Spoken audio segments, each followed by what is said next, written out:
હવે સુરતમાં ડ્રગ્સનું સેવન કરનારની ખેર નથી. સુરત પોલીસ ફરીથી આવી એક્શન મોડમાં.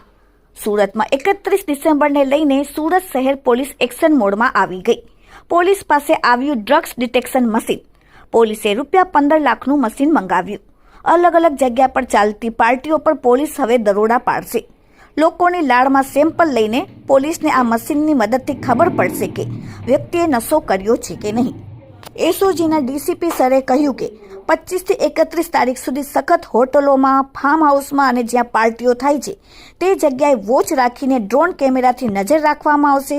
જ્યાં કોઈ નશાકારક પાર્ટી થતી હશે ત્યાં આ મશીન લઈ જઈને ચેકિંગ કરવામાં આવશે અને જો નશો કરેલ હશે તો કાયદેસરની કાર્યવાહી પોલીસ દ્વારા કરવામાં આવશે. આ મશીન પોલીસની કામગીરીમાં ખૂબ જ સહયોગી સાબિત થઈ જશે. એટલું જ નહીં પણ આ મશીનથી માત્ર 30 થી 1 મિનિટની અંદર જ રિઝલ્ટ આવી જશે કે વ્યક્તિએ નશો કરેલો છે કે નહીં. Bureau report, daily India TV, Surat. Surat શહેર પોલીસ પાસે આવી એન્ટી નાર્કોટિક્સની એક કીટ આવેલી છે, જે કીટની કિંમત 15 લાખ રૂપિયા છે અને એનું જે કાર્યવાહી જે છે એ રીતે કરવામાં આવશે કે જે 25 ડિસેમ્બરથી લઈને 31 સુધી જે ફાર્મ હાઉસોમાં વિવિધ જગ્યાઓએ, ખાનગી જગ્યાઓ પાર્ટીઓ ચાલતી હોય છે અને ત્યાં એમડી અને વિવિધ ડ્રગ્સનું સેવન થતું હોય છે, રેવ પાર્ટીઓ ચાલતી હોય છે.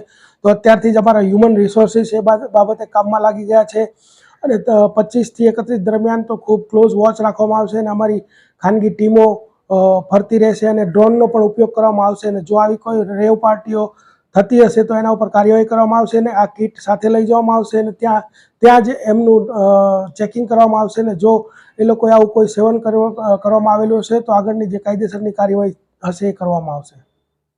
ખાસ કરીને આ કીટ વર્ક કઈ રીતે કરતી હોય છે અને એનું જે રિઝલ્ટ મળતું હોય છે કેટલું સટીક હોય છે? આ કીટ એ રીતે વર્ક કરે છે કે કીટ જે છે એમાં કાર્ટ્રીજ આવે છે અને એની કાર્ટ્રીજની અંદર એની અંદર જે એની સલાઈવા લેવા માટેનું જે કાર્ટ્રીજ છે, સલાઈવા એની જે આપણી લાળ છે એ લઈ અને એની અંદર નાખવામાં આવતા ખબર પડી જાય છે કે એને ડ્રગ્સનું સેવન કર્યું છે કે કેમ અને ત્યારબાદ એનો રિપોર્ટ આવતો હોય છે, પોઝિટિવ કે નેગેટિવ. જો પોઝિટિવ રિપોર્ટ પ્રારંભિક આવે તો આગળ પછી એને જે FSLમાં ને મોકલવાની જે કાર્યવાહી છે કરવામાં આવે છે. કેટલી મિનિટોમાં ખબર પડે છે? પ્રારંભિક જે છે તો 30 સેકન્ડથી 1 મિનિટની અંદર ખબર પડી જાય છે.